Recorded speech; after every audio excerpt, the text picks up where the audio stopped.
and we're back to the breakfast show on TSL Nigeria TV.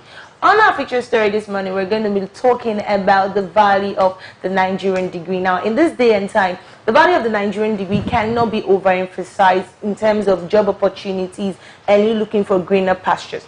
But this day, Nigerian graduates have discovered that you study one thing and you come out and you're doing another thing differently. And that seems to question our education system, if all of the stress and all of the risks we take is worth it. This morning, I and my ladies were talking about the value of the Nigerian degree. Do also drop your comments, and we're going to take each and every one of them, and you can be part of the conversation. So, ladies, the question is, what did you study, and what are you doing right now? I didn't come here to be insulted. I didn't know Joyce like that. But like, what did you study, and what are you doing right now? So Joyce. Why Joyce? Because you are Joyce. Am I the only person on this set? Let's start with you. I studied international studies and diplomacy. No wonder you're always a diplomat. Do you understand? I'm always diplomating things. But anyways, yes, I studied IS, international studies and diplomacy, and now, as you can see, I am a diplomat. Okay, so Andrew. Well, for me, it's a bit mixed. So I studied history, education. Brothers and sisters. But I feel that the fact that we're doing something totally different is because of what the system has offered to us over time. And it's not our fault that we have to find something to do. And somehow, when we go to school, what happens is this is what we got. And so let's just do it.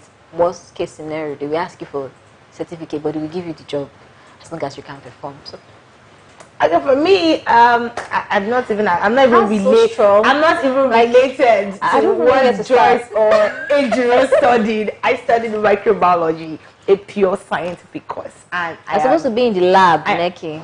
Don't insult me, according to Joyce's words.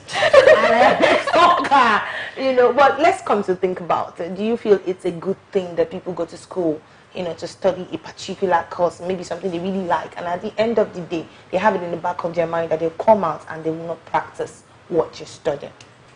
For me, it's what we. First of all, I think there's a small percentage of people who get the opportunity to actually practice what they do.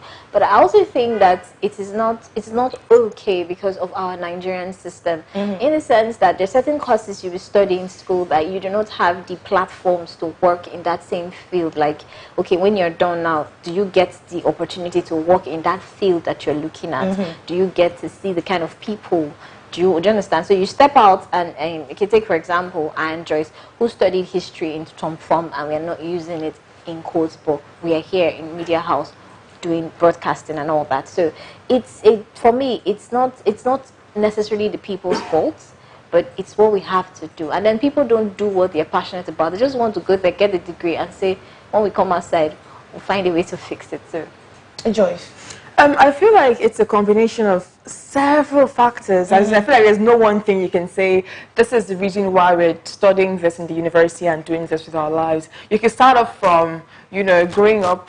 I think even our generation has gotten better, but we were still at the point where we had 4 career choices. Yeah. Engineer, doctor, lawyer, or disgrace to the family. You know, that was pretty much it. A lot of us are under disgrace to the family, if we're going to be frank. So, being in secondary school, that was it, that you were trying to be a lawyer, you were trying to be a doctor, you were trying to be an engineer. We didn't even know that there was so much more out there for us to aspire to, and we didn't get a chance to explore in secondary school. We didn't even have enough clubs for you to see. You know, now we get to see schools of these days, the Montessori schools and the rest. They have lots of clubs, lots of activities that you can test the waters and see what you actually enjoy. In our time, as you finish JS3, SS1, you're either in science or you're in art class. Or commercial. Do you understand? You even get commercial enjoyment. It was just you were either in science or you were in arts. And what determined for you to be in science is if you were not good in chemistry in SS1, just pack your bag and go to arts class.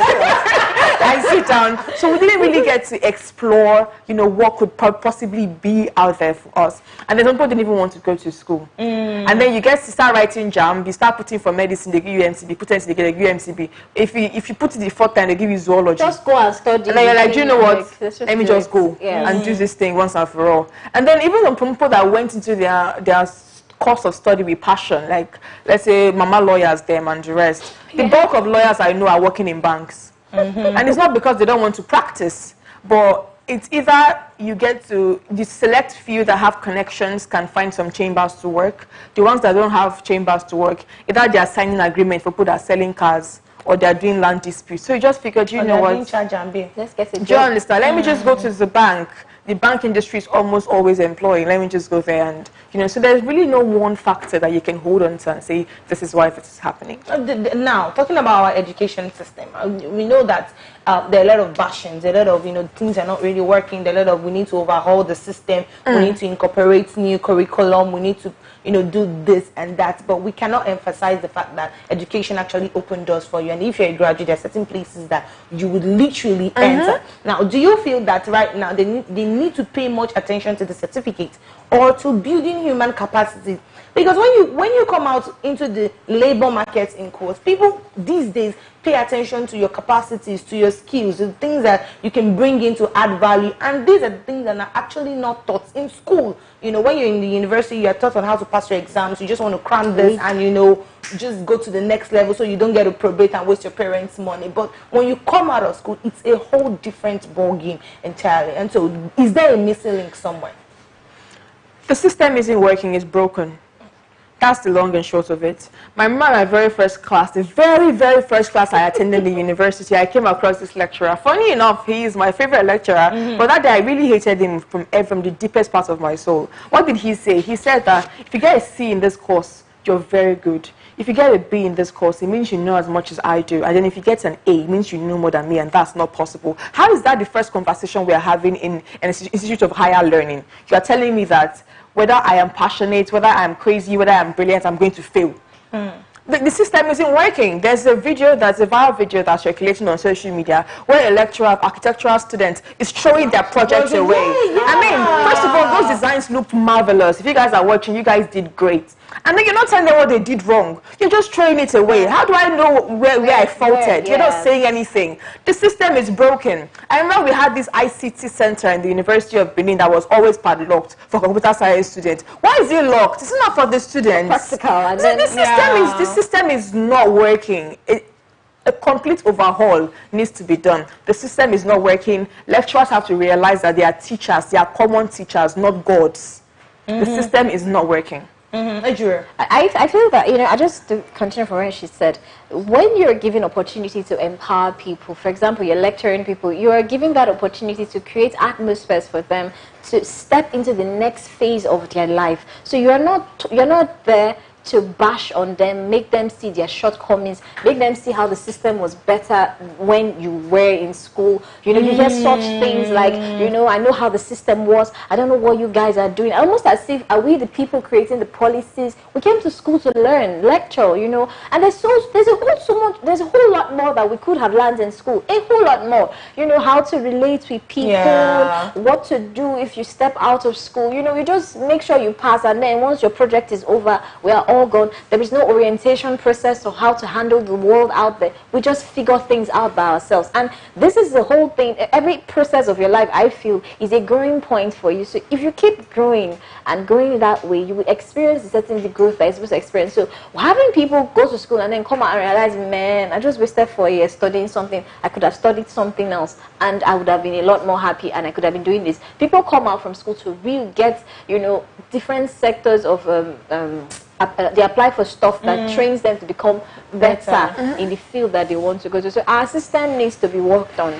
We've had this conversation about our educational system before where we said that there's a whole lot we need to change. There's a whole lot we need to work on. There's a whole lot our system can do. We just need to do something about it. Okay, so still talking about the value of the Nigerian degree. Do you feel like it's our fault as graduates if we don't get the jobs we want? Because employers will say there are a lot of half-baked graduates out there. There are a lot of people that are not literally molded for what we want in our company, and now we're saying that, okay, the system is not helping. Now, we've agreed that the system is not helping. And graduates, they still try to, do one or two things here and there. At the end of the day, it's seeming like Nigerian graduates will not be able to meet up to the standards that the labor market, has put up there. So what can we do to help? What can we do to bridge this gap? Because people have to work. We have bills to pay. We are adults. We are sitting down here now. At the end of the month, now they have to pay us, because now our parents will say it's it's our turn to give back to the society. So the point is, guys, what do you think that can be done about this whole thing? People don't know that it's not our fault. It's not actually the graduates' fault most times. So the fault is everywhere. The fault is everywhere. I mean, we understand that we are in a struggling economy. We understand that unemployment is at an all-time high. But have you met some graduates? I used to always be on the side of there is no jobs for a long time. Then I met this guy. He's a recruiter, a professional recruiter. Companies hire him to help them do their recruiting process. And I got to see some CVs and cover letters, and I wept. Somebody sent his CV as screenshots inside the mail. Like you just screenshot the 3 pages and put it inside. Some people send blank mails. Some people's mail don't even have subjects. Like you're applying for a job, there's no subject attached to your mail. Inside CV, you see am instead of I'm. Instead of I''M, you see AM. I'm a graduate of accountancy. Little things like this will not even get you to the interview spots before you even know whether you stand the chance to get a job. I saw somebody put a tweet a few days ago. Him and his friend, they were core members, and they were like, we have graduated, but we have not still get a job. And the app was AV. And I'm an employer, and you were saying, RT, my employer is on your timeline. Your employer is not on my timeline. Can never be in Jesus' name. So how are you reaching out to people, and you cannot do the basic thing, which is spelling, before you start deciding if they're even going to call you in for an interview? And then one recruiter was crying on timeline one day, was like, you would even call them, like send email that you've been granted a job or you for interview, and they will not even reply your mail. Like, they don't even confirm if they are coming or they are not coming. Or they are coming late, and they won't call you and say that we're coming late. Recruiters are as well as suffering. Even when the jobs are limited, the people that are available seem like they are unready for it. And then I read somewhere that the worse your country is, the more possibilities you have to make money, because there are so many problems to fix. If we found out that, the 9-to-5s are not readily available, what are you doing for yourself? What are you doing to develop yourself? How far are you going? Or are you even determined to even make it in life? There's so many sites that offer remote jobs that you can be paid. I know it's hard to get remote jobs in Nigerian because criminals, our name are spoiled. But there's still some few people that are willing to give you the remote jobs. So I feel like the problem is on every side. As much as the jobs are not available, the ones that are available, are the graduates ready to do it? While are they everywhere? Okay, Adrian, before you talk about your opinion, when she was talking, something came to my mind. Now, when it comes to qualifications, now we see very outrageous qualifications. They want somebody with a 5-year experience that is 23 years old. From the womb. So please, can we calculate when the person actually graduated to when the person had the experience? Because the experience literally is one thing that scares people away. I wouldn't deny that, because you see somebody who say, I went a 7-year experience, and the person should be 24 years. So do you think qualification should be really that important, that at the end of the day the capacity is just looked down on? I feel, first of all, companies put qualification as a standard to downsize. Because they know that many people will come out and apply for the job. But even at that, people who are qualified for the job, irrespective of experiences, actually come out at the end of the day. So are we saying qualification is bad? No. For example, you need to be qualified. Write your CV well. That's a qualification. Or pay somebody to do it. Exactly. Talk to someone. Sometimes, if you don't have money, talk to somebody. There has to be someone around you that knows how to put up a CV or something. Because I feel that graduates also have a role to play in why they are not being employed. A very serious role to play. We want to say the government is not working. We want to say that, they did not teach us in school. But man, guy, you're an adult. You're a full-blown adult. If they arrest you now, you will go to prison. So, full-blown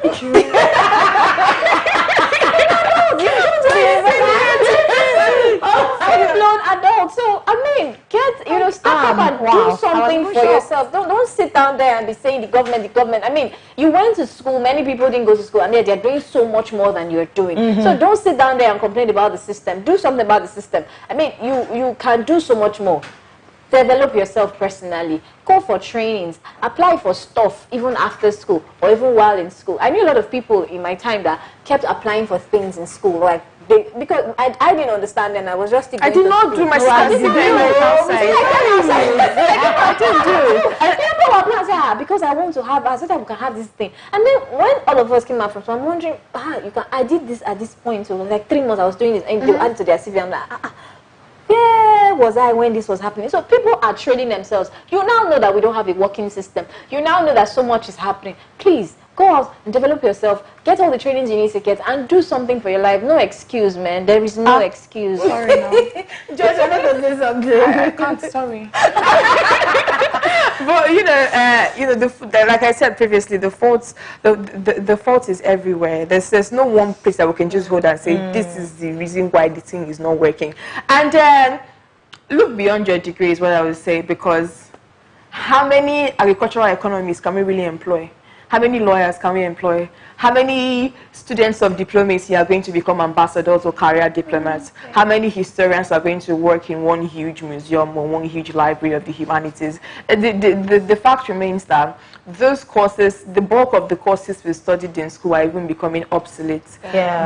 There are people that, there are sites and places online, even on your timeline, that update you on the kind of jobs that are trending. Go on Google, look for skills, highest employing skills in 2019. Sure. They will give you a list, a very long, beautiful list, and places where you can get certification, from digital marketing to AI to coding to app development. These are the things that are popping right now. People are not really employing historians. I'm so sorry. But people are not really employing historians. And even if you read history, you can develop other things like copywriting, writing for blogs. There's so many things that you can do now. The world is so wide. So, forget your degree. The thing is that they will not employ you without the degree. It will be there in the qualifications. Must have a degree. And it's even worse now. If you have just a degree and you want to work in the corporate firm, hunger will kill you because you need a master's now. Degree self don't rain pass. BSc is so 5 years ago. Now you have to have a master's attached to the BSc. So these are things that you can plan for. Just be ready. The world is changing,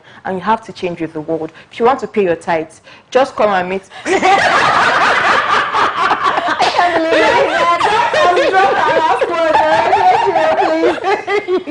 Just as a running of the conversation, just what you feel people can do too. I would just say that there's so much that we can say is not working in our system. So much we can say the government is not doing this or doing that. But in life, you cannot come and give excuses for why you're failing in life.